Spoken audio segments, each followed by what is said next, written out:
Bonjour, peuple de Dieu. Peuple de Dieu, bonjour. La Bible dit en Psaume 117, louez l'Éternel pour toutes les nations, célébrez-le pour tout le peuple, car sa bonté pour nous est grande et sa fidélité dure à toujours. Louez l'Éternel. Père éternel, Dieu Papa, Seigneur, pourquoi éternel mon Dieu ne pas te louer? Toi qui es grand, Seigneur, toi qui es puissant, Seigneur Dieu, toi qui es pur, toi qui es fort, Seigneur, pourquoi ne pas te louer? Pourquoi ne pas te glorifier? Toi qui vis éternellement, pourquoi ne pas te louer? Toi qui es suprême, Seigneur, pourquoi ne pas te louer? Voilà pourquoi ce matin, Seigneur mon Dieu, nous allons te louer, Seigneur Dieu. Chantons ton honneur, car tu es digne de louange. Sois béni, sois loué, au nom de Jésus. Amen. Amen. Je peux t'adorer, oh Père, Saint-Esprit et rempli par vie. Je veux t'adorer, oh Père, Saint-Esprit et rempli par vie. Je veux te louer, oh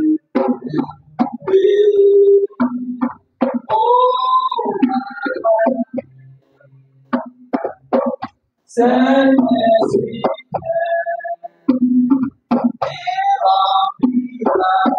j'aime tous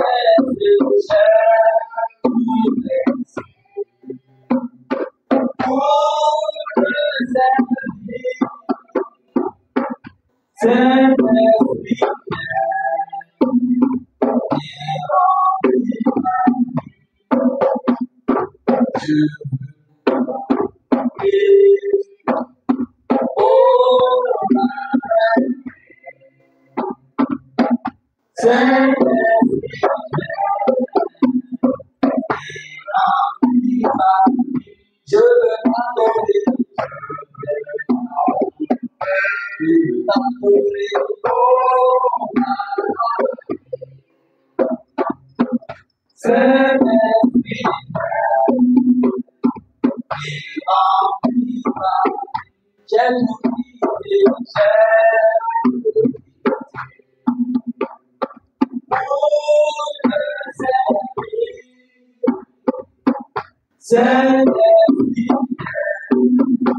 Saint-Esprit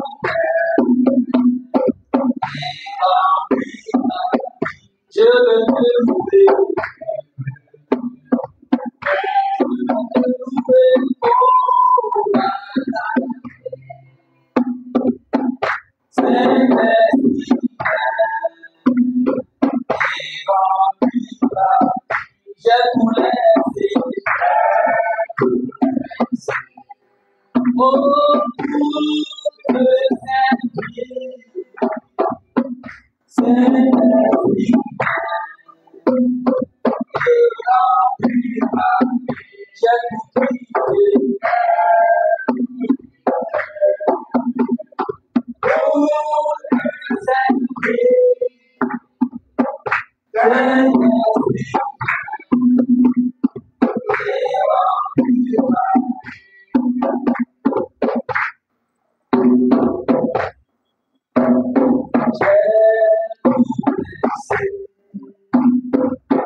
Jésus, tu es Alpha et Jésus, tu es Oméga.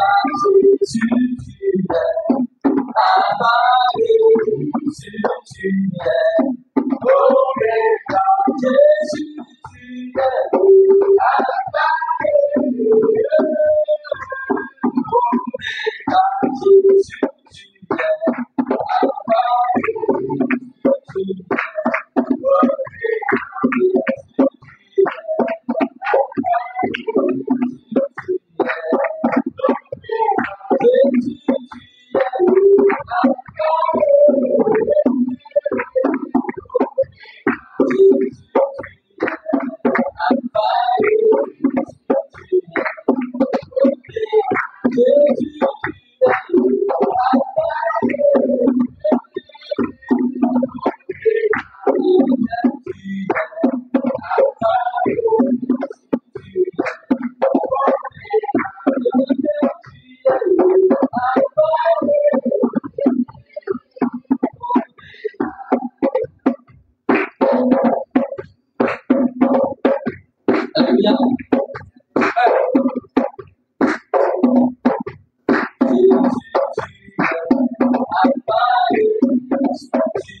Amen. Bonjour frères et sœurs.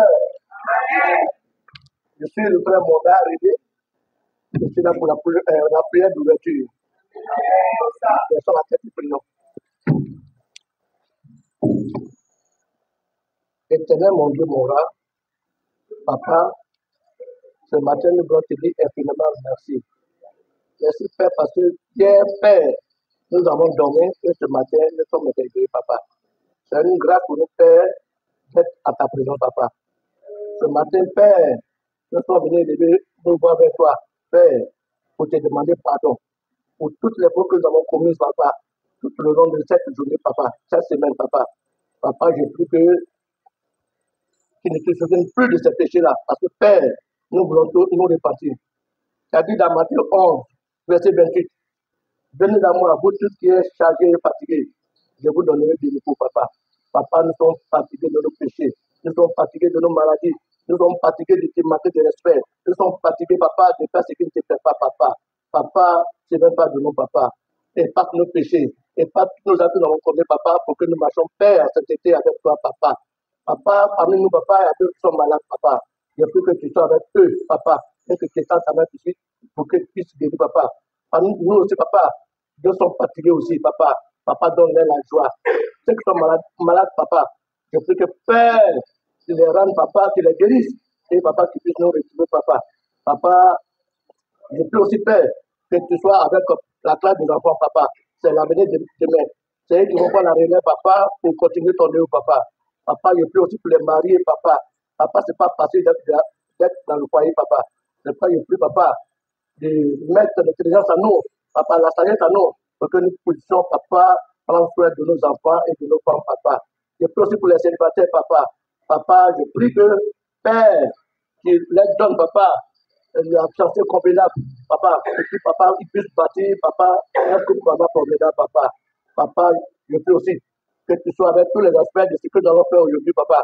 Que ce soit pas le message principal, Papa. Que tu prennes soin, tu possèdes, Papa, que celui qui va nous exhorter dans le message, Papa. Enfin, Papa, aujourd'hui, de ce temps, Papa, nous sommes tous vraiment de ta parole, Papa. Que tu prennes soin aussi de ceux qui vont faire le repas du Seigneur, Papa. Il faut que tu sois avec eux, Papa, à celui-même qui a fait le message, Papa. Il va nous exhorter à prendre la communion, Papa, pour la communion fraternelle, Papa. Je prie aussi pour lui qui a fait la dîme, Papa. Sois avec lui, fortifie-le, afin que Père, il puisse, Papa, trouver les mots justes, Papa, pour nous exhorter, Papa. Merci pour tout le monde de prier. Amen.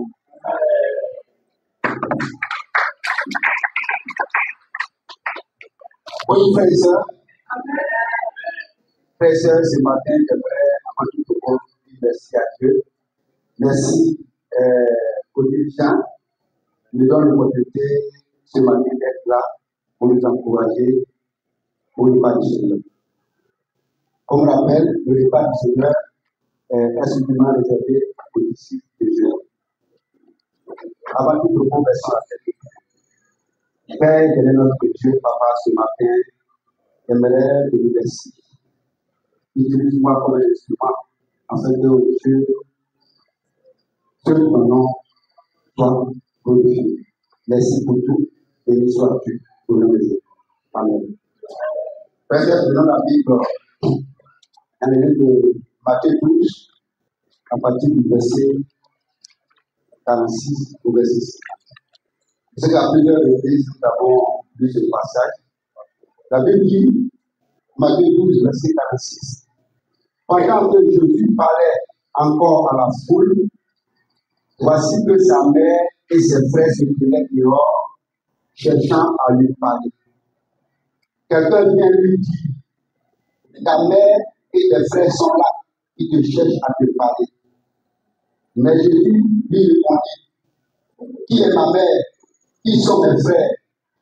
Puis, désignant ses disciples un geste de la main, il ajouta, ma mère et mes frères, les voici. Car celui qui fait la volonté de mon Père céleste, celui-là est pour moi un frère, une sœur, une mère. Amen, frères et sœurs. Frères et sœurs, ici, ce passage, ces événements se passent au début du ministère de notre Seigneur. Il était assis avec ses disciples, en train d'enseigner une foule. Et quelqu'un vient l'interpeller. Il sait que sa mère et ses frères sont au dehors, qui veut lui parler. Et Jésus répond à cet envoyé qui est ma mère, qui sont mes frères. Frères et sœurs, la première préoccupation qu'on peut se poser, pourquoi, après avoir parcouru des distances qui arrivent, certes que Jésus est dans la salle, en train d'enseigner, eux-mêmes ne sont pas allés. Et ils envoient quelqu'un. C'est une préoccupation. Mais comme le temps m'est parti court, frères et sœurs, quel enseignement on peut tirer quand nous savons que Jésus, sa mère, nous connaissons sa mère, nous connaissons ses frères, mais face à la foule, Jésus décide ici, ceux qui étaient assis là en train d'écouter la parole de Dieu, c'est ceux-là qui sont ses mères, c'est ceux-là qui sont ses frères. Ici, la première leçon qu'on peut tirer, c'est que quand on devient disciple, nous avons deux familles. La famille biologique, là où nous sommes nés, et la famille en Christ, la famille spirituelle que Dieu nous désire. Ici, frères et sœurs, Jésus peut nous montrer à travers cette famille qui vient de présenter une priorité pour lui. Il dit, ma mère, c'est ceux qui font la volonté de mon Père. Mes frères, mes sœurs, c'est ceux qui font la volonté de Dieu. Jésus ne nie pas sa famille physique, mais il montre ici une nouvelle famille. Et cette famille-là, nous savons tous que Jésus a construit cette famille au prix de son sang à la croix de Golgotha. C'est au prix de son sang que Jésus a bâti cette famille. Et aujourd'hui, cette famille a une importance capitale pour lui. Parce que cette famille-là n'est pas venue comme ça. C'est à travers son sang que cette famille est constituée. Aujourd'hui, toi et moi, quelle considération accordons-nous à cette famille en Christ que Jésus a bâtie au prix de son sang? Est-ce que tu considères tes mamans qui sont à l'église comme Jésus l'a dit, mais ma mère, c'est ceux qui font la volonté de Dieu? Tu considères les mamans qui sont là comme tes mères, les frères et sœurs qui sont là comme tes sœurs, comme tes frères. Frères et sœurs, Jésus accorde plus de l'importance à la famille spirituelle parce que c'est au prix de son sang. L'amour et frères et sœurs, est-ce qu'on se soucie aujourd'hui de cette famille-là? La première matin, quand on était là, on parlait de les conditions dans lesquelles on se retrouve ici, on fait le culte. Pourtant, chez nous, à la maison, on met nos familles biologiques à l'aise. Est-ce que c'est la même chose pour la famille spirituelle? Quand cette famille-là est dans des situations de preuve, de maladie, est-ce qu'on est là pour les soutenir? On est là pour les rendre visite. Nous avons beaucoup de nos mamans qui sont veuves. Combien de fois nous passons sur ces mamans-là pour les soutenir, pour les encourager? Frères et sœurs, quand nous lisons la Bible au 1er siècle, on parle de soutenir les veuves et les orphelins. Au point où, de manière quotidienne, quand les disciples se réunissent, on fait des collectes pour aider ces veuves et ces orphelins parce qu'ils sont dans une situation difficile. Est-ce que c'est le cas pour cette famille spirituelle que Jésus a bâtie au niveau de l'Église? Quand ils sont malades, comment on prend soin de cette famille? Quand cette famille aujourd'hui, d'abord appris le décès de la grande sœur du diable, est-ce que quand le jour où on donne les dossiers, on sera à ses côtés pour le soutenir?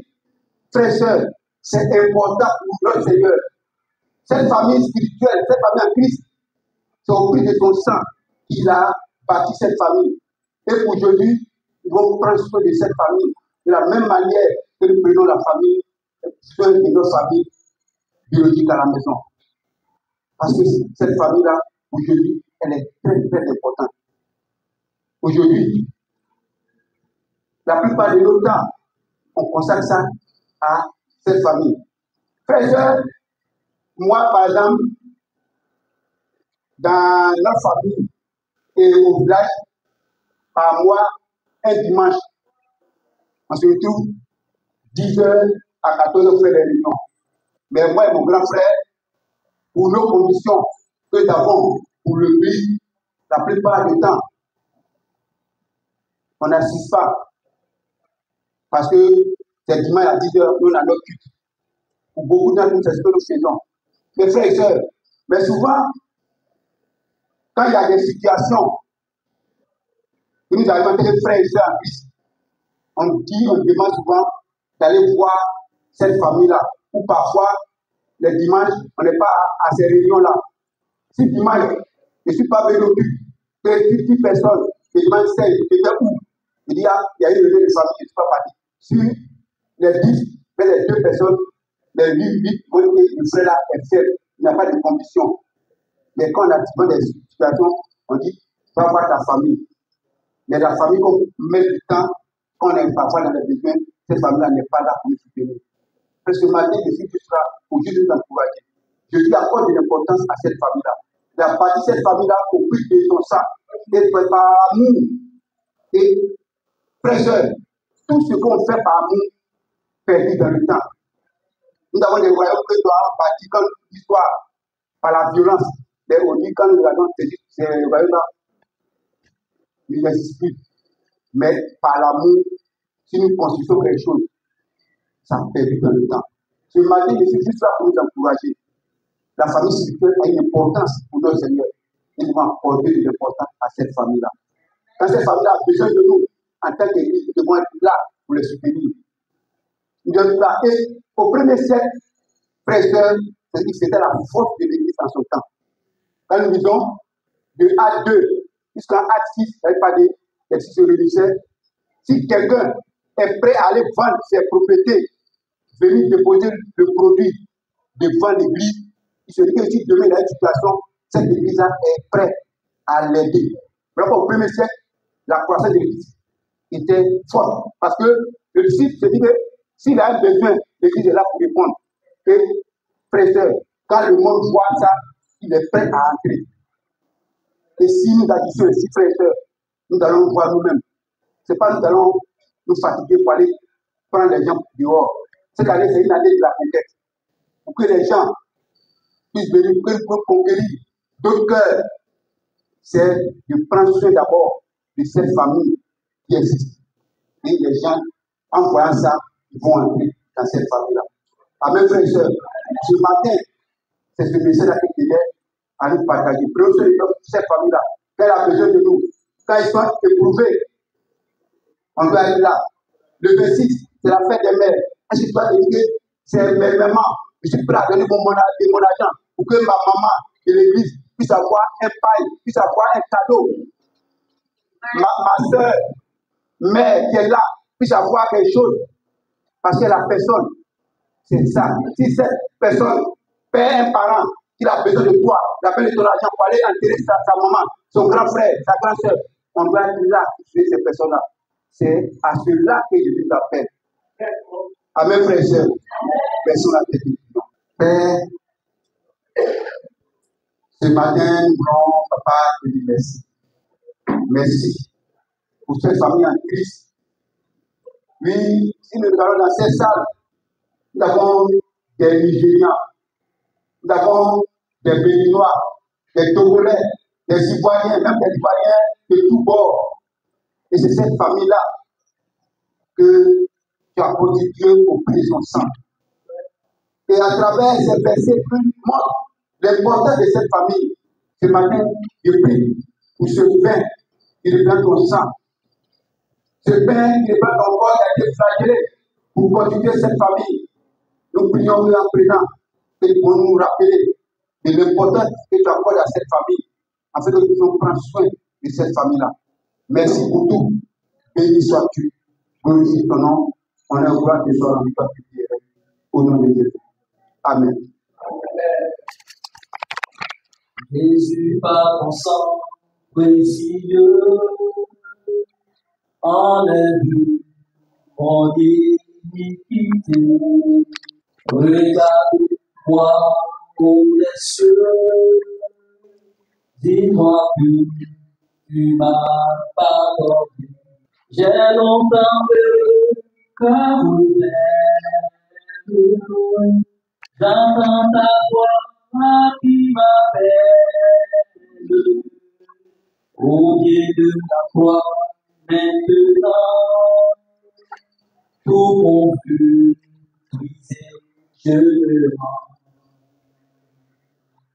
Blanc, plus blanc que neige, blanc, plus blanc que neige.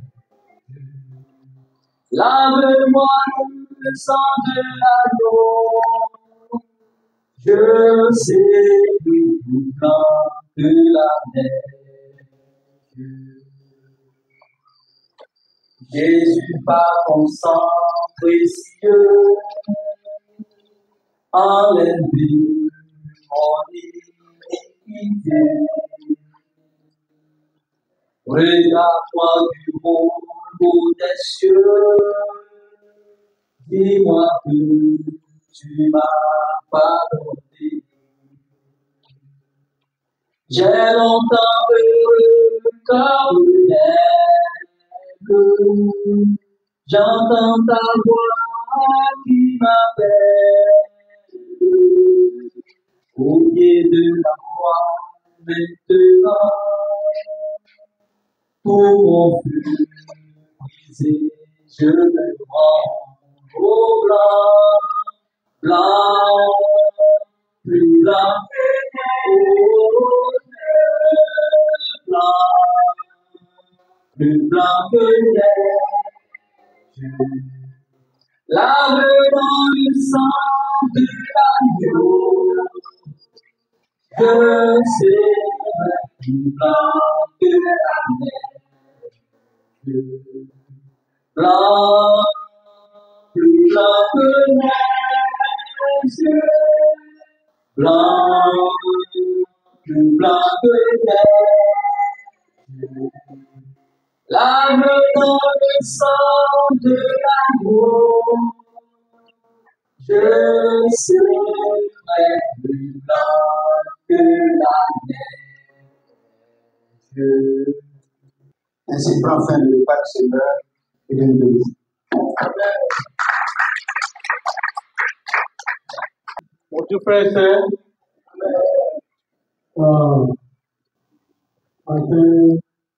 la femme de Dieu, mais ça que chacun sait pourquoi. Je suis là ce matin pour vous connaître. Et Seigneur, merci pour ta grâce. Merci, Papa, nous sommes au Dieu, pour les dons que tu as mis dans mon cœur. Papa, nous sommes au Dieu, nous devons te faire. Papa, dis-moi comment souvent, pour passer le message, pour que tout le frère soit encouragé. Papa, nous sommes au Dieu, pour t'attendre. Merci pour tout. Amen.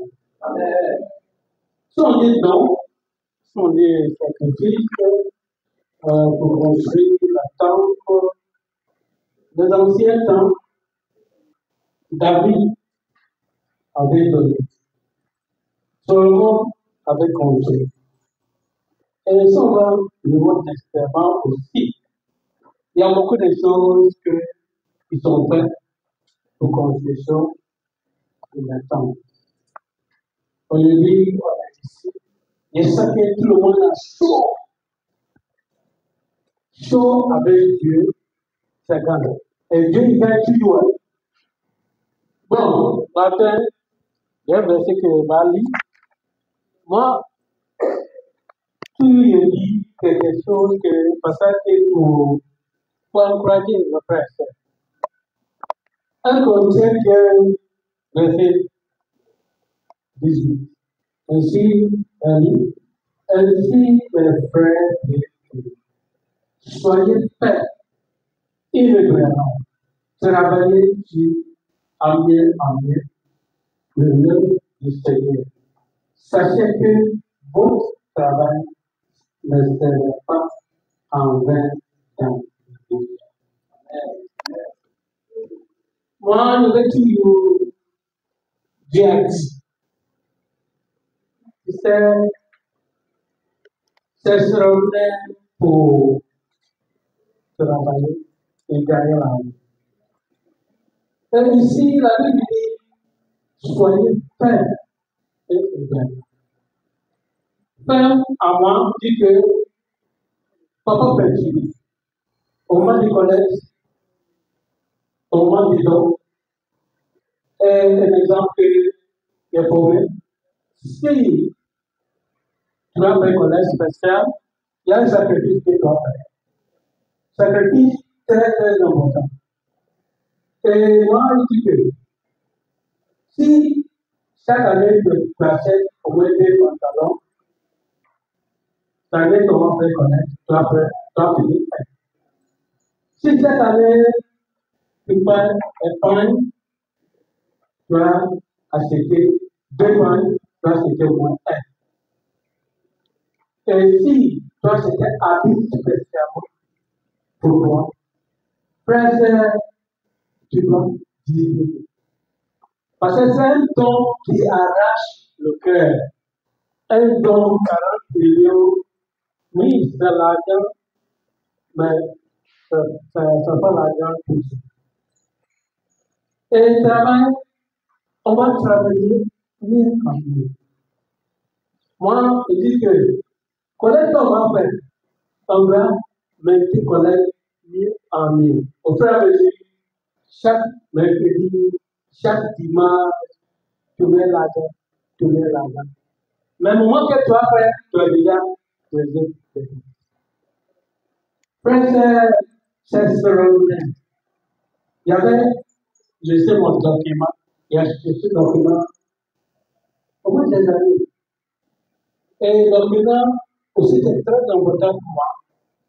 Je pense que s'il y a fait ça, il y a perdu quelque chose là. Et ça, c'est ça que c'est très important pour fier de famille. Souvent, tu as quelque chose, puis tu mets de la vie, et puis tu t'en as rien fait. Et l'histoire qui était passée, moi qui ai expliqué l'histoire, il y a un monsieur qui a visité un pasteur qui a visité couple marié. Et couple marié, ils sont croyants. On est visité. Après, les gens ont payé beaucoup de sommes. Et les gens ont dit, cette fois-ci-là, on sera grave. Parce que l'agent qui a payé, il demandait mon voisin, il demandait partout. Cette fois-ci, il demandait pasteur et sa femme. Si c'est eux-mêmes qui sont pris là. Même pour demander pasteur, quelque chose comme ça, c'est dur. Et l'agent a pris son cas pour. Et après, pasteur et sa femme, ils sont venus. Il dit, pasteur, depuis qu'on a fait l'entretien, on avait son quel argent ça fait. Et pourquoi dire que vous avez pris l'argent, mais je vous demande. Madame était chaud, calme.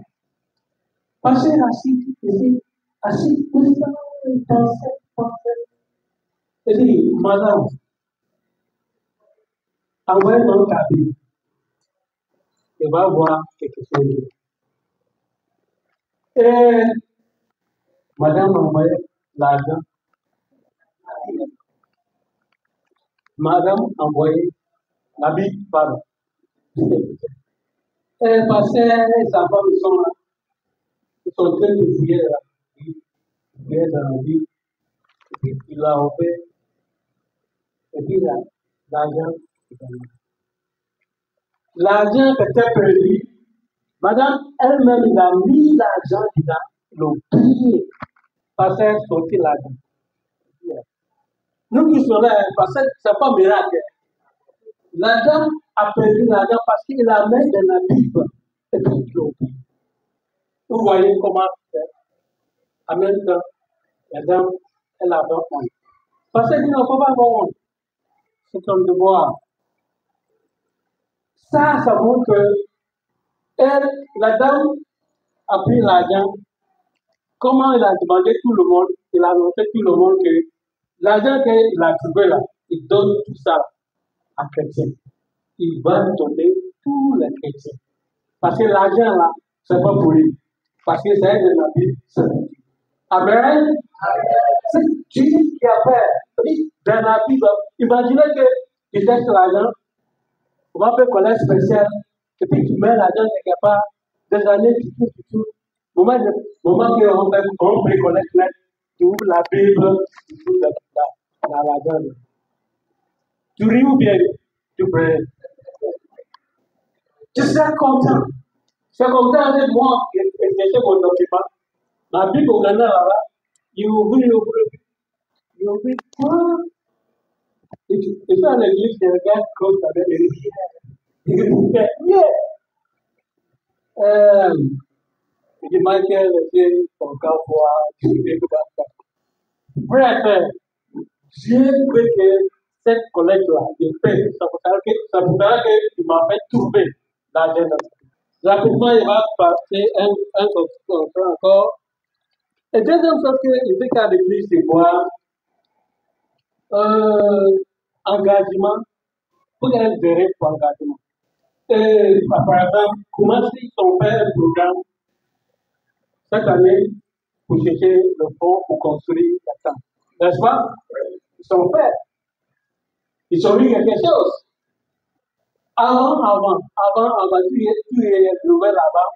Avant, tel plateau, Makori, on sortit des objets, on sortit des pièces, on sortit de notre habit. Notre habit qui est cher et on vendait.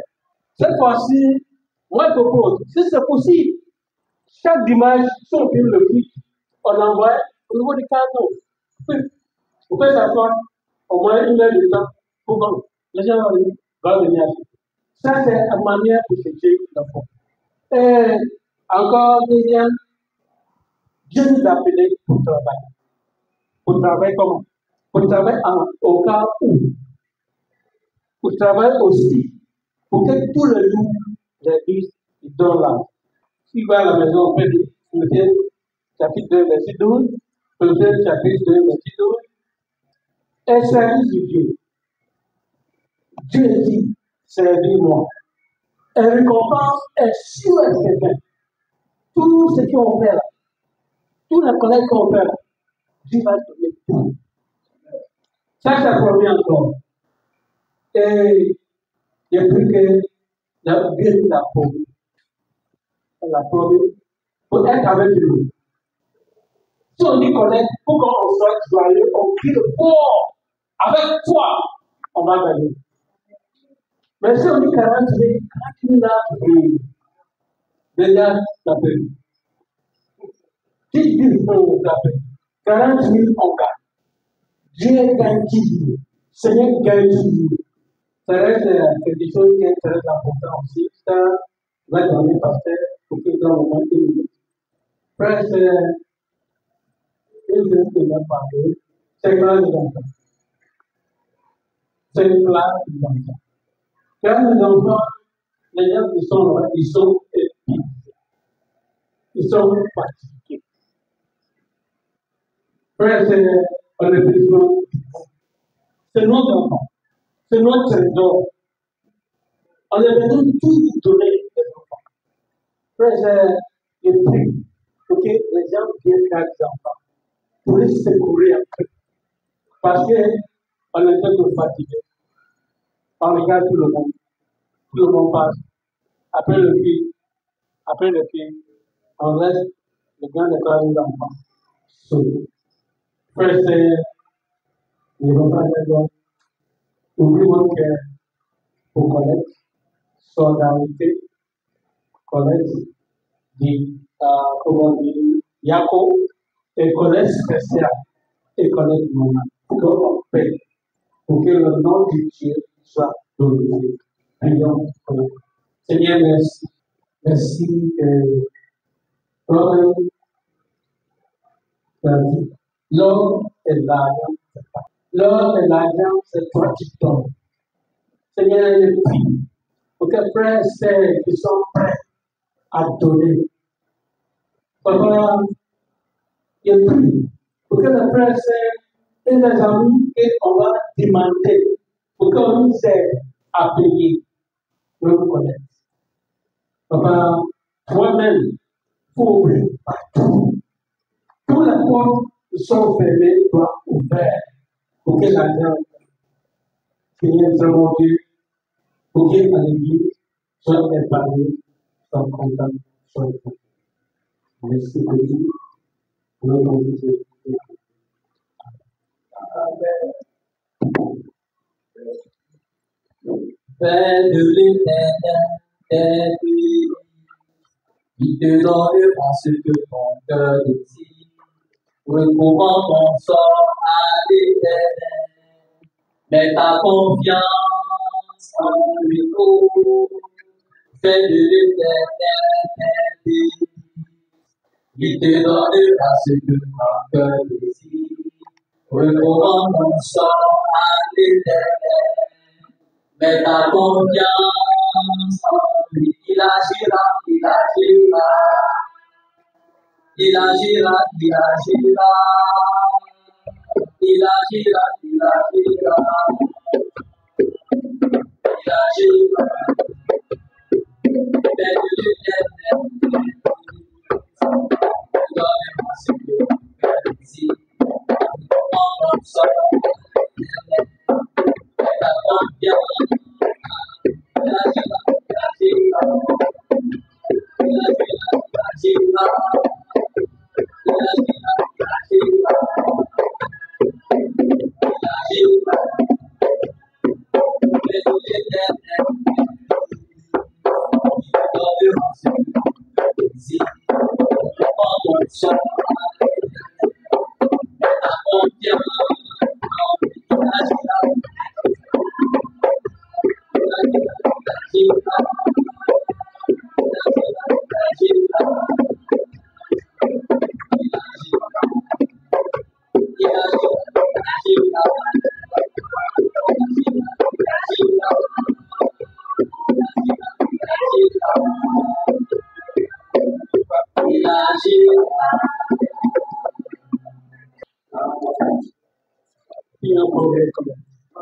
Seigneur, merci.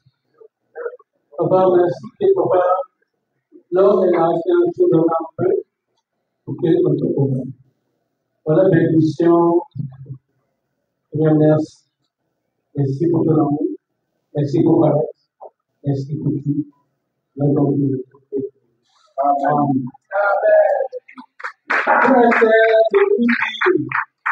Travaillons pas en vain. Dieu va récompenser nous. Amen. Bonjour frères et sœurs. Que la grâce et la paix de notre Seigneur Jésus soient avec vous.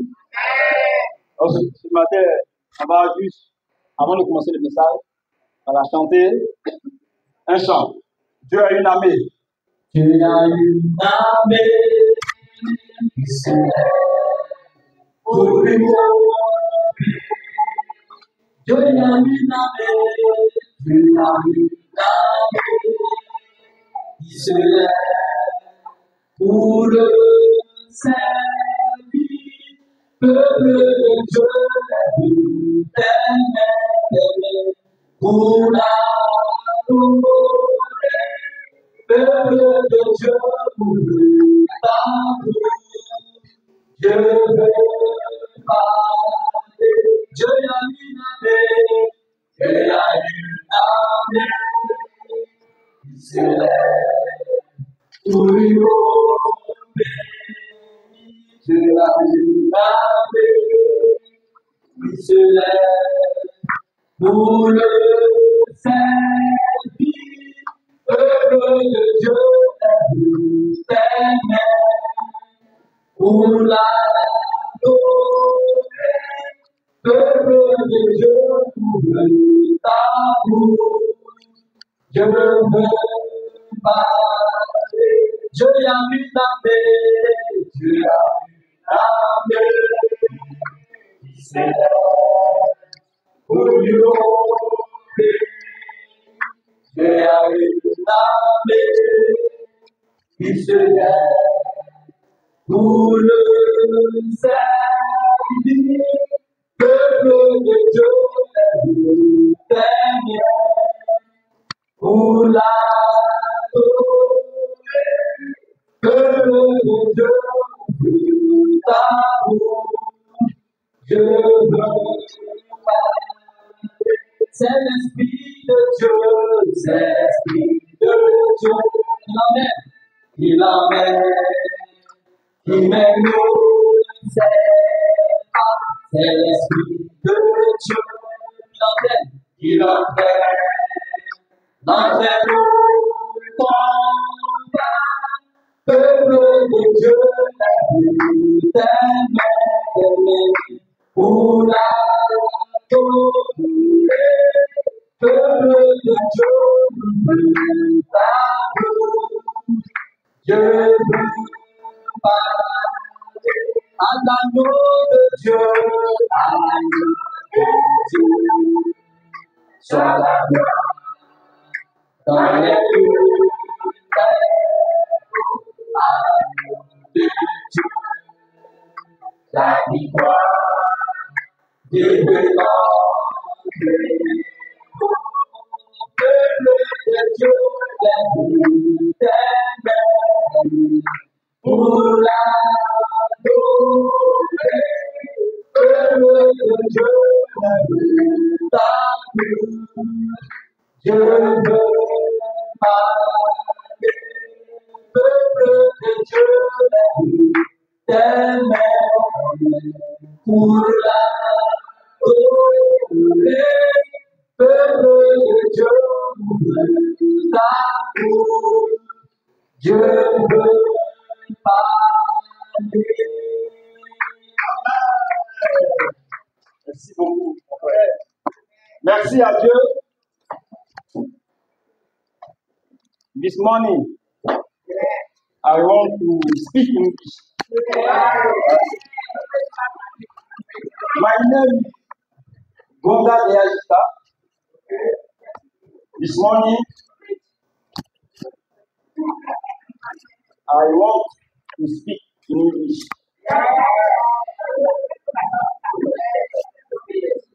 How are you?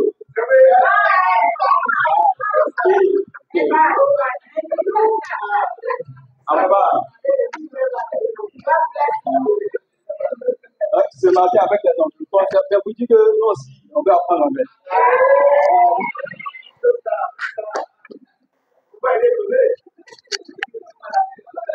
Donc, on va baisser la tête et prier. Abba Père,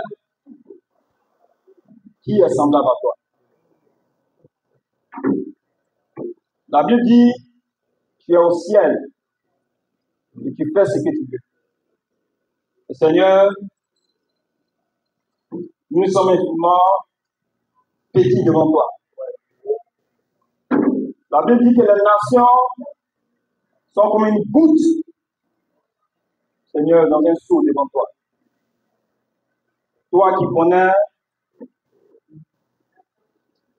le futur. Toi qui vis au siècle des siècles. Toi qui n'as point de semblable. Ce matin, nous voulons t'honorer. Ce matin, nous voulons encore t'adorer. Ce matin, nous voulons encore te célébrer. Car tu es grand, Seigneur. Merci pour ta bonté que tu renouvelles dans nos vies.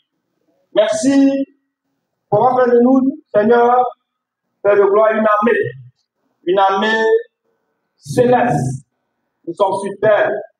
Et Seigneur, nous sommes en tant que tes ambassadeurs. Nous voulons toujours te servir avec amour. Seigneur, nous voulons que tu viennes encore vers nous conduire afin que, Seigneur, nous puissions davantage, si c'était impacter positivement ce monde.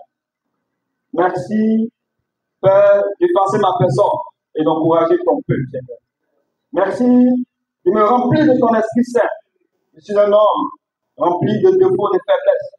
Je veux que Seigneur, tu passes à travers de moi, encourager tes enfants, Seigneur. Merci encore pour tout. Et que l'honneur, la gloire, la puissance et la magnificence te reviennent. C'est au nom de Jésus que nous avons prié. Amen. Dis à ton frère ou à ta soeur que Dieu te bénisse. God bless you.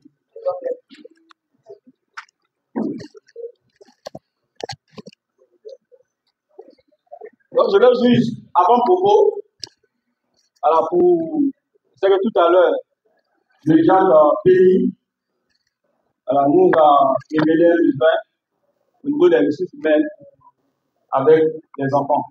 Voilà. Donc, la classe des enfants aussi a besoin des ressources humaines, des volontaires. Voilà. Donc, ceux qui sont prêts aussi, volontaires, je pense que ça va aussi. Nos enfants, nos petites sœurs, ils ont besoin aussi de nous également.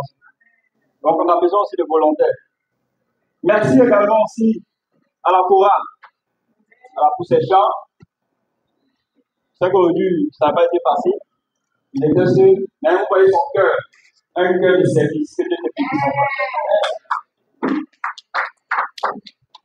Merci également aussi à ceux qui m'ont précédé, au diacre Serge Kwasi, qui ont pris son message. Et moi, j'ai pris note, j'ai été dédié par rapport à cela. Merci également à ce Jacques Béni, qui nous a exhortés aussi à toujours donner. Merci également aussi à notre évangéliste Sinéméo, qui, bien qu'il n'est pas là physiquement avec nous, qui a fait le privilège aussi pour encourager son prix. Merci également aussi à la table des gens. Donc ce matin, nous allons échanger sur un thème que nous connaissons. Ce n'est pas quelque chose de nouveau. Frère, ça, qui connaît les Marines? Qui connaît les Marines? C'est que la plupart ici, nous les connaissons. Les Marines sont considérés comme la plus célèbre force d'élite américaine qui font des combats, que ce soit naval, que ce soit terrestre et aussi que ce soit aérien. Et quand j'ai tenté de faire la recherche, il savait qu'il y a 39 000 Marines qui accomplissent chaque jour en mer, sur terre, dans les airs, des missions de renseignement, de prévention, d'intervention, de protection et de dissuasion. Et c'est l'une des forces la plus redoutable au niveau de l'armée américaine. Et présentement, quand j'ai lu dans un article, présentement, ils sont en train de se préparer pour une éventuelle troisième guerre mondiale. Je dis, waouh! C'est-à-dire, ils sont en train de faire des tests, ils sont en train de se préparer. Parce que l'ONU, on voit un peu l'ONU avec le développement technologique, on voit un peu l'ONU la création d'armes. Donc, ces personnes sont en train de se préparer. Et la devise, en anglais, c'est sans peur, fidélis.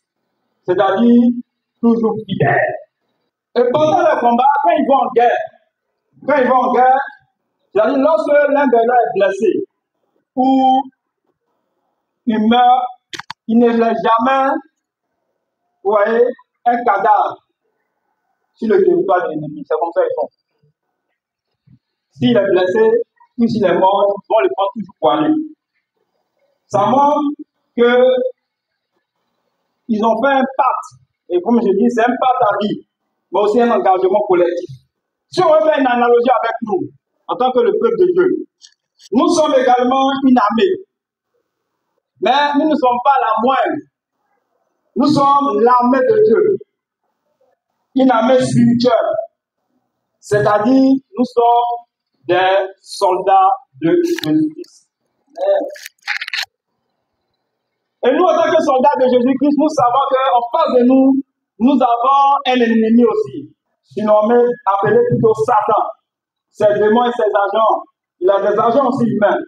Et dans la mission, comme Jésus est tellement clair, spécifique là-dessus, en Jean chapitre 10, verset 10, il dit que le voleur ne vient que pour voler, dérober et égorger. Le voleur ne vient que pour voler, égorger et détruire. Et Jésus nous montre un peu la mission aussi de Satan. Et sa mission, c'est de voler, égorger et détruire. Mais grâce soit rendue à Dieu. Amen. Parce qu'en Jésus-Christ, nous avons déjà la victoire. Apocalypse 12, verset 11 nous dit, ils ont vaincu grâce au sang de l'agneau et grâce à la parole de leur témoignage. Frères et sœurs, voici ce qui s'est passé grâce à la mort et à la résurrection de Jésus-Christ. Frères et sœurs, nous avons déjà la victoire. Amen. Aujourd'hui, selon les Nations Unies, il y a plus de 8 milliards d'habitants sur la Terre. Selon les Nations Unies, il y a plus de 8 milliards d'habitants sur la Terre. Mais parmi ces 8 milliards-là, vous voyez, il n'y a rien de hasard. Dieu nous a recrutés. Parmi ces 8 milliards d'habitants, bon, certains disent que de nos jours, bon, les femmes sont nombreuses. Hein. Bon, d'autres disent que les femmes sont estimées peut-être à 5 milliards d'habitants. Les femmes sont plus nombreuses que les hommes. Et les hommes peuvent atteindre 3 milliards d'habitants. Mais parmi ces 8 milliards, Dieu nous a fait le privilège, nous a recrutés pour défendre également les intérêts de son royaume. Toi et moi ici, nous avons une citoyenneté céleste. Bien que nous soyons ivoiriens, nous avons une citoyenneté céleste. Présentement, nous sommes sur cette terre, mais il y aura un moment, quand nous allons quitter cette terre, nous allons rejoindre Dieu au ciel. Donc, tu es un élu de Dieu, ne te néglige pas.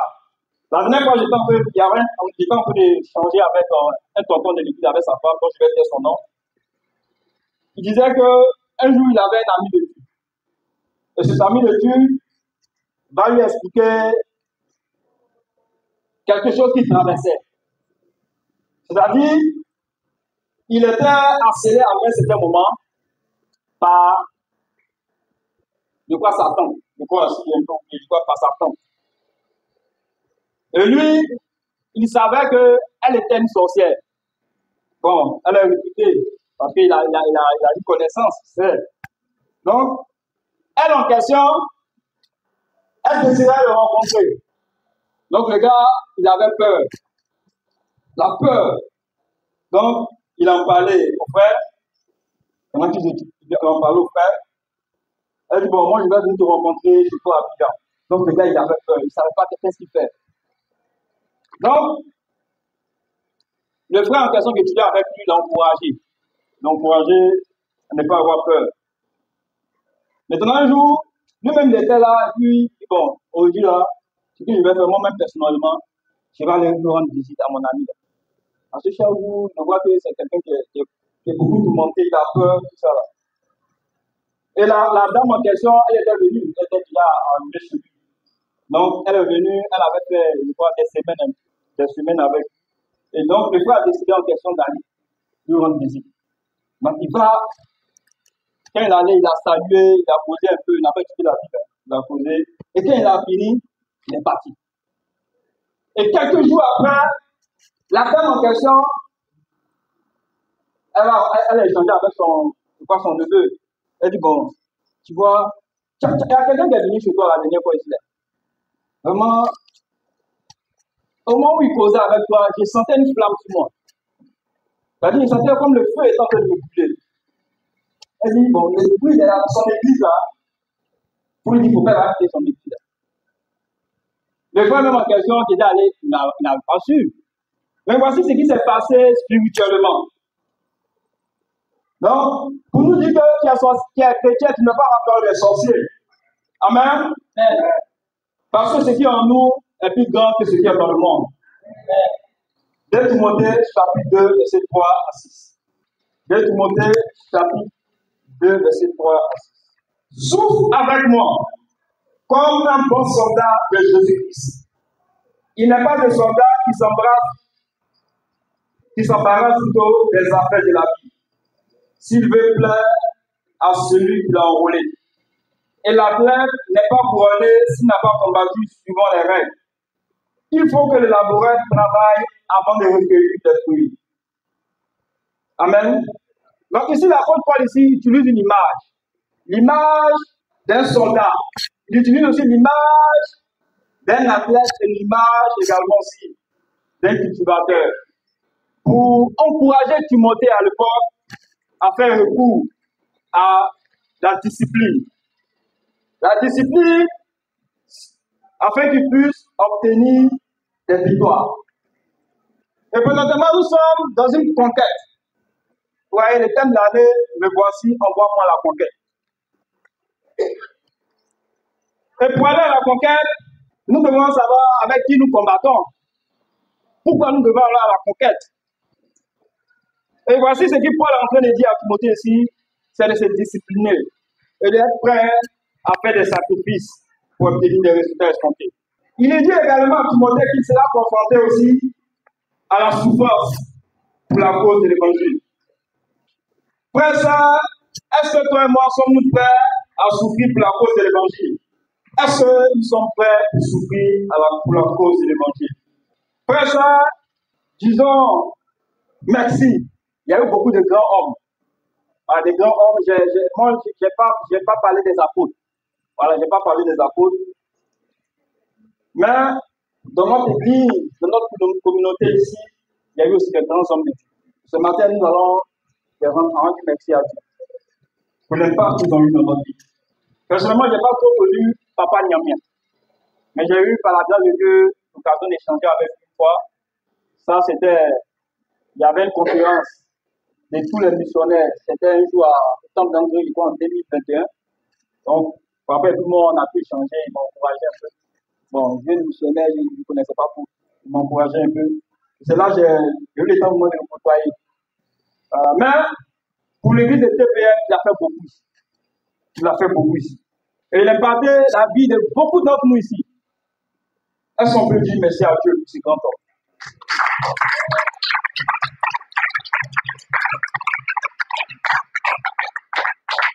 Merci également aussi à Maman Niamé qui continue de prendre soin aussi de nos mamans, de nos sœurs. Merci beaucoup, maman. Il y a certains qui nous ont dévancé l'évangéliste, un homme passionné de la parole de Dieu. Passionné. Il y a l'évangéliste au polo. Lui, nous a aussi encouragé. Merci aussi à Maman Iguel, Cinéméo. Tout le travail à partir. Frère, toutes ces personnes nous ont quittés dans le service du Seigneur. Ils nous ont aidés. Donc nous sommes reconnaissants par rapport à cela. Merci également s'il y en a aussi des frères et sœurs. Vous voyez, qui sont restés loyaux, fidèles au Seigneur. Ils nous ont dévancés. Et ce sont des soldats du Christ. Frère, qu'est-ce que veut dire un soldat? Bon, selon le dictionnaire, il n'y a pas le dictionnaire biblique, mais selon le dictionnaire, un soldat, c'est un homme équipé et instruit par l'État pour la défense du pays. Aujourd'hui, il y a des femmes qui sont militaires, il y a des hommes aussi qui sont militaires. Donc, ça fait tout homme ou toute femme appartenant à la profession militaire. Et ce matin, l'objectif du message, c'est de nous montrer des armes que nous devons utiliser pour gagner la bataille. La bataille peut être collective, mais aussi elle peut être individuelle. Frère, ce que nous devons comprendre, c'est que la vie chrétienne est comme une vie de soldat. Par exemple, quand les militaires vont au combat, lors de la bataille, certains soldats meurent sur le champ de bataille. D'autres reçoivent des tirs de l'ennemi. Il y a d'autres même, malheureusement, l'ennemi a pas les capturer. Pareillement, nous, en tant que chrétiens, nous sommes aussi en guerre. Nous sommes en guerre et nous sommes en guerre contre Satan. Mais la plupart d'entre nous ici, nous allons entrer au ciel aussi avec des handicaps. On va entrer au ciel aussi avec des défauts. Parce que quand tu vas au front, tu n'as pas dit que tu vas aller au front puis tu vas sortir propre. Voilà. Tu vas partir au front puis tu vas sortir parfait. C'est impossible. Les handicaps peuvent être émotionnels. Les handicaps aussi peuvent être spirituels ou physiques. Mais frères et sœurs, c'est ensemble que nous arriverons au bout. C'est ensemble que nous irons au ciel. Certes, le salut est personnel, mais le salut aussi est aussi collectif. Comment nous devons faire pour remporter la bataille? On sait que pour remporter une bataille, il faut s'équiper, avoir des armes à sa disposition. Il faut aussi s'entraîner, il faut aussi se préparer, il faut aussi se discipliner. Aujourd'hui, regardons un peu autour de nous. Vous voyez qu'aujourd'hui, les grandes puissances, qu'elles soient au niveau militaire, politique ou économique, vous voyez ce que l'homme est en train de créer aujourd'hui. L'homme est en train de créer des missiles, il y a des missiles même anti-chars qui sont là, qui existent. Les gars n'ont pas besoin de faire de force. Il suffit qu'ils lancent, ça bombarde le char. Il y a des missiles même que les hommes ont créé anti-navires. Vous voyez, ça détruit les navires. Aujourd'hui, il y a des drones même. Le gars, il est allé dans son pays et puis il balance. Voilà, il suffit vraiment d'orienter ça. Le drone va tomber si ça cible. Si il prend le drone qui est dans son pays, il suffit qu'il canalise ça, ça va tomber dans un lieu spécifique. Sans bruit. Aujourd'hui même, on sait qu'il y a Satan qui existe. Des bombes, vous voyez, qui sont dévastatrices. Et voici un peu, pour ma part, c'est un dommage. Voici comment l'homme réfléchit pour ôter la vie à son prochain. Et souvent, des pensées arrivent dans mon esprit. Je me dis, bon, ça là, si un djihadiste, par exemple, voilà, quelqu'un qui est mal intentionné, mais quelqu'un vraiment qui est, je vais prendre quel mot même. Voilà, quelqu'un qui est, bon, je ne vais pas dire qu'il a la démence, pardon, qui est animé de mauvais esprits. Bon, il pense ça, par exemple, bon, c'est une bombe qui est dangereuse, hein. Et puis, il suffit qu'il appuie ça, il appuie dessus. Mais il va tuer les gens, vous voyez. Donc, je me dis, bon, ça va, où le monde s'en va, où les gens sont prêts à tout tuer, pour des intérêts. Mais lui qui est caché derrière toutes ces choses, comme on voit aujourd'hui les guerres, toutes ces choses-là, c'est Satan. Il a un objectif. Et comme j'ai dit au départ, c'est de voler, égorger, détruire. Donc, nous, en tant que disciples, nous devons prier. Nous devons intercéder. Parce que ces démons-là, ils ont un objectif. Frères et sœurs, dans la vie chrétienne, nous combattons aussi contre ces puissances, ces autorités spirituelles, contre ces anges déchus. Mais pour résister à leurs attaques, à leurs assauts, nous devons aussi recourir à la puissance de Dieu. Et Dieu aussi a mis tous les éléments de l'armure qu'il a préparé d'avance pour nous. Donc, tout le corps du Christ, les soldats de Jésus-Christ ont besoin d'être armés. Amen. Et l'objectif de Satan, la cible de Satan, ce n'est pas les païens. La cible de Satan, c'est l'Église, c'est l'épouse de Jésus-Christ. Et son objectif, c'est de nous détourner de Dieu et de nous ramener au péché.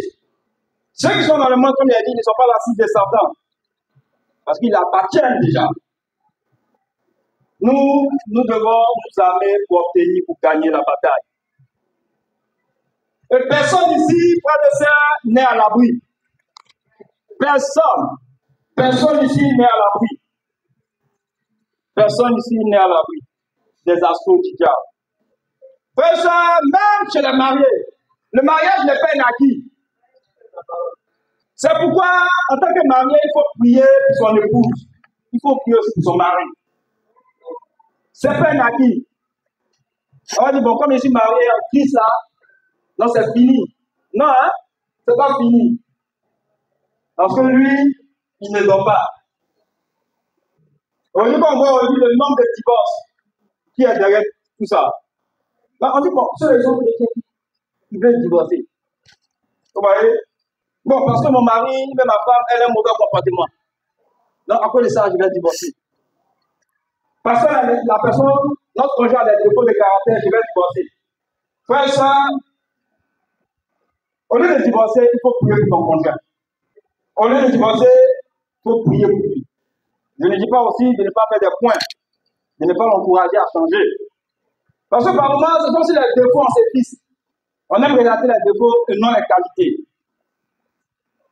Frère, même nos enfants ne sont pas à l'abri. Parce qu'aujourd'hui, Satan a créé même des dessins animés qui font l'apologie des déviations sexuelles. Hommes et hommes, et femmes et femmes. Personne n'est à l'abri. Tu vois, l'éducation des enfants est vraiment importante. Il faut encourager les enfants, vous voyez, à avoir la crainte de Dieu. Et la Bible est là pour éduquer nos enfants. Vraiment aussi, les enfants pensent que les parents aussi sont trop durs. Les parents chrétiens.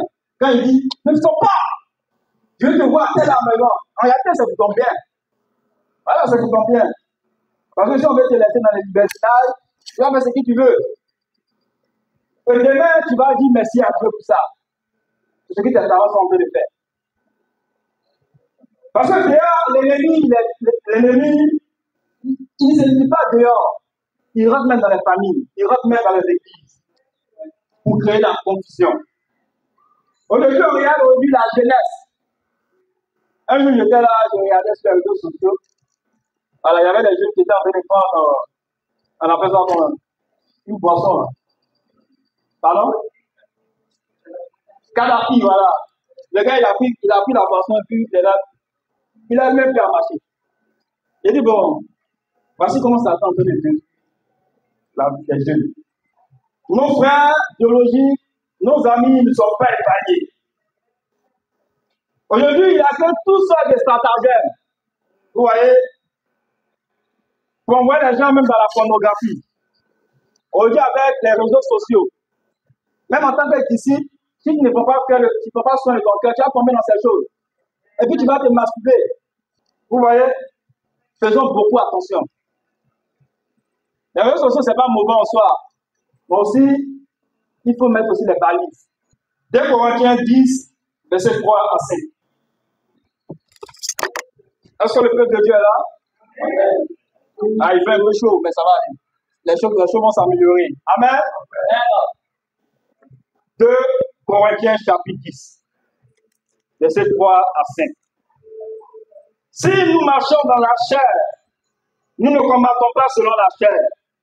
Car les armes avec lesquelles nous combattons ne sont pas charnelles, mais elles sont puissantes par la vertu de Dieu pour renverser des forteresses. Nous renversons les raisonnements et toute hauteur qui s'élève contre la connaissance de Dieu. Et nous amenons toute pensée captive à l'obéissance de Christ. Frère, voici ce que l'apôtre Paul dit ici. Il dit, certes, nous sommes des hommes, nous sommes des humains, nous sommes fragiles, nous sommes vulnérables. Mais les armes avec lesquelles nous combattons ne sont pas des armes charnelles, mais ce sont des armes puissantes pour, vous voyez, emparer les forteresses tenues par le diable. Aujourd'hui, on a tellement souvent, bon ça je vais m'adresser aux sœurs, on a tellement souvent, on regarde souvent les films novelas. Et souvent, parce que dans ces films-là, les hommes sont parfaits. Voilà, ils sont sans défaut. Les hommes là, vraiment, ce sont des millions, des hommes sans défaut. Mais souvent, on fait prendre ces hommes-là pour comparer à nos maris. Bon, comme le Sergio qui est dans le film novelas là, si mon mari ne se comporte pas comme Sergio là, c'est que mon ami il a un problème, il n'est pas galant. Vous voyez? Et souvent, même nous allons sur les réseaux sociaux. On peut aller sur les réseaux sociaux pour prendre des conseils. Avec peut-être même des femmes, des influenceuses. Elles ne sont pas mariées. Elles étaient en train d'écouter sur les réseaux sociaux. Il y avait une influenceuse qui disait qu'elle n'a pas besoin de mari. Elle n'est pas mariée. Elle n'a pas besoin de mari. Voilà. Moi, elle n'a pas besoin de mari. Elle a dit quelque chose, qu'elle a l'argent, donc garçon ne fait pas mal sur elle. Elle dit, moi, j'ai l'argent, garçon ne fait pas mal sur moi. J'ai mon mari qui dit ça, ça ne me plaît pas, je te dis ça. Et puis ça ne va pas quelque part. Mais elle a beaucoup de vues, hein, quand elle fait ça, ce genre de choses. Et souvent, on veut aller vers ces personnes-là, vous voyez, pour prendre des conseils. Ils ont ces mêmes conseils-là qu'on veut appliquer dans le foyer. Et ça, c'est dangereux.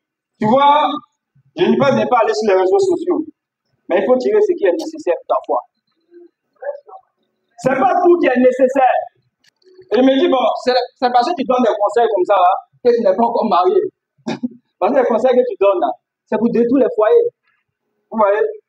La Bible est vraiment, vous voyez, la Bible est suffisante pour nous donner des conseils. Amen. Dieu a mis des formateurs, des formatrices dans nos vies. On a des personnes qui sont expérimentées dans le mariage. Tout ce qu'on peut prendre des conseils avec eux.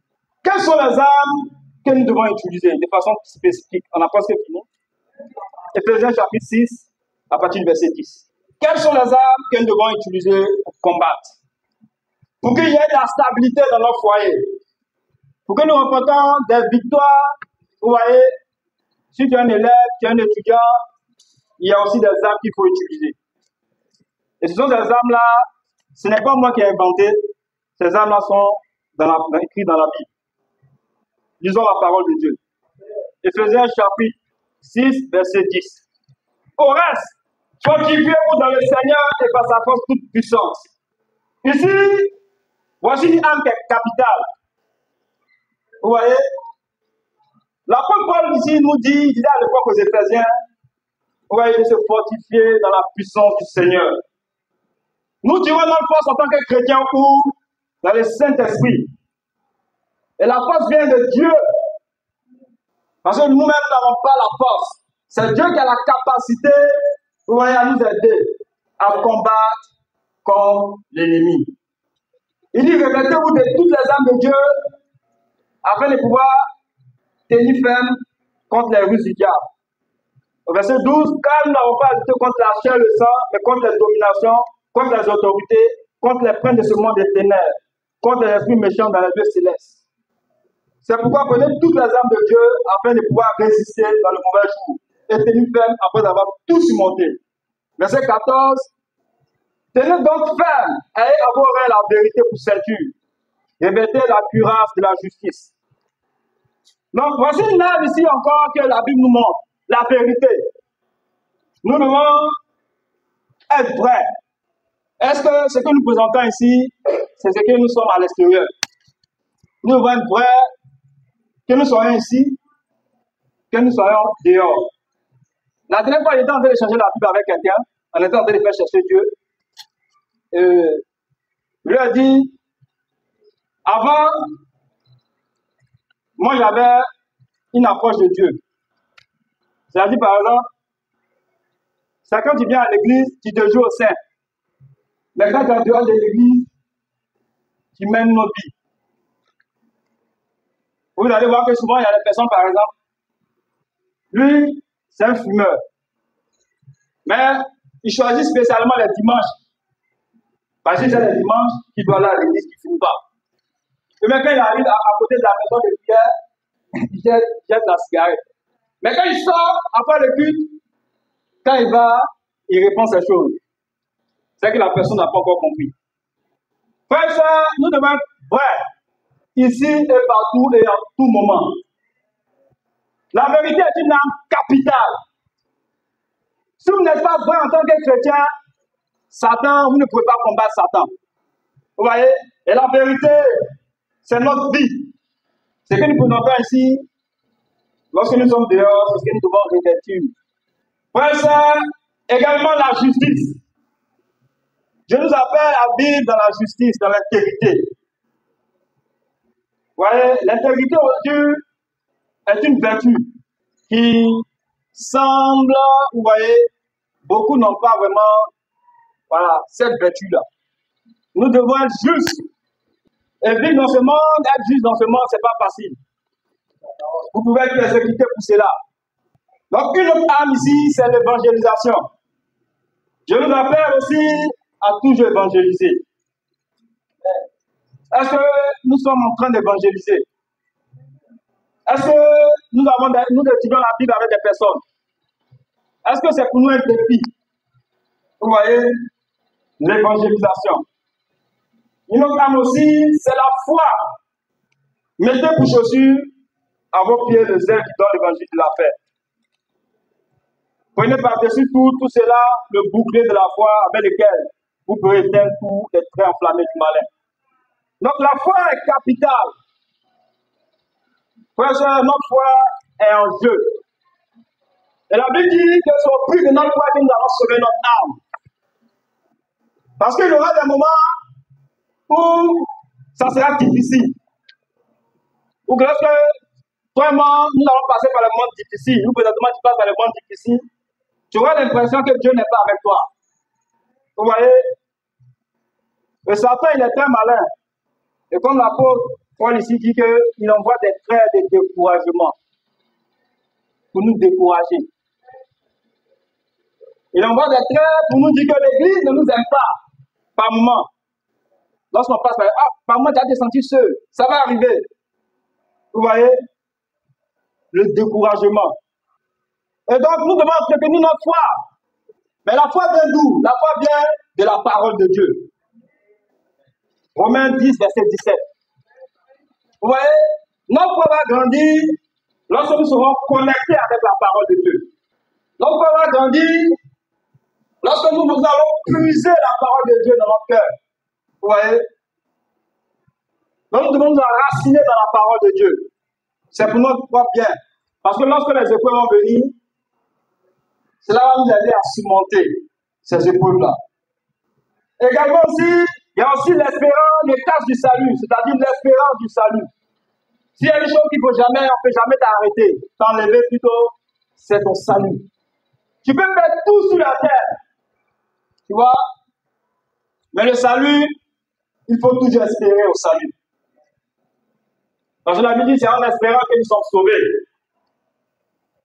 Vous voyez, lorsque nous n'arrivons plus à espérer, lorsque le salut, vous voyez, on commence à ne plus prendre ça au sérieux. Vous voyez, ça va nous éloigner de l'objectif. Tu peux tout faire sur la terre, mais ça ne fait jamais le salut. Nous devons également aussi nous amener aussi de la parole de Dieu, comme j'avais dit tout à l'heure, parce qu'elle est capitale. Nous devons également aussi utiliser aussi une autre arme aussi qui est la prière. 1 Samuel chapitre 22, on va le verset 1. 1 Samuel chapitre 22, verset 1. David partit de là et se sauva dans la caverne d'Adullam. Ses frères et toute la maison de son père la prirent. Et il descendit vers lui. Tous ceux qui se trouvaient dans la détresse, qui avaient des créanciers ou qui étaient mécontents, se rassemblèrent auprès de lui. Et il devint leur chef.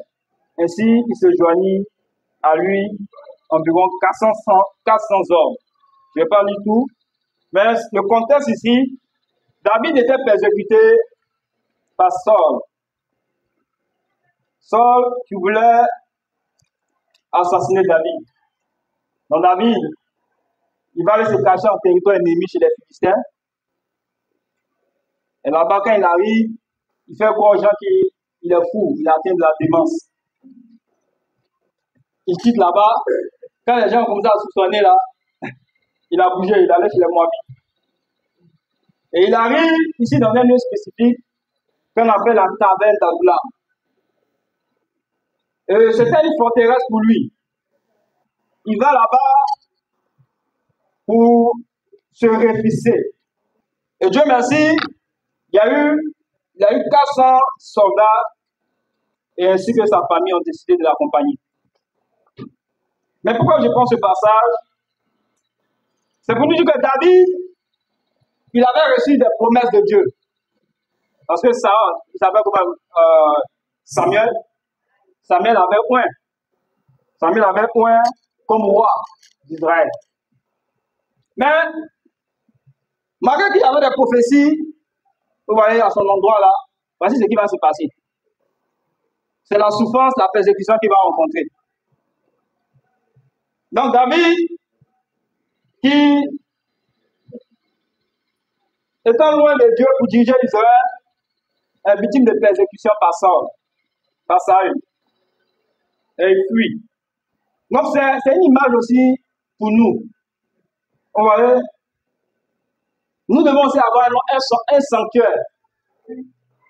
Pourquoi nous devons avoir un sanctuaire? Pour passer du temps avec Dieu dans la prière. Parce qu'il y aura des moments où tu auras l'impression dans ta vie que rien ne bouge. Rien ne va dans ta vie. C'est en ce moment-là qu'il faut avoir un lieu intime, un lieu personnel. Il faut prier. Vous voyez, c'est important. Donc la prière est une arme puissante qui renverse les forteresses. Et nous devons prier. Vous voyez, nous devons prier. Prier pour tout. Jean chapitre 12, verset 24. On va voir le dernier passage. Jean chapitre 12, verset 24.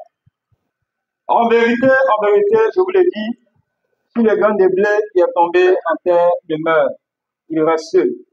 Mais s'il meurt, il porte beaucoup de fruits. Amen.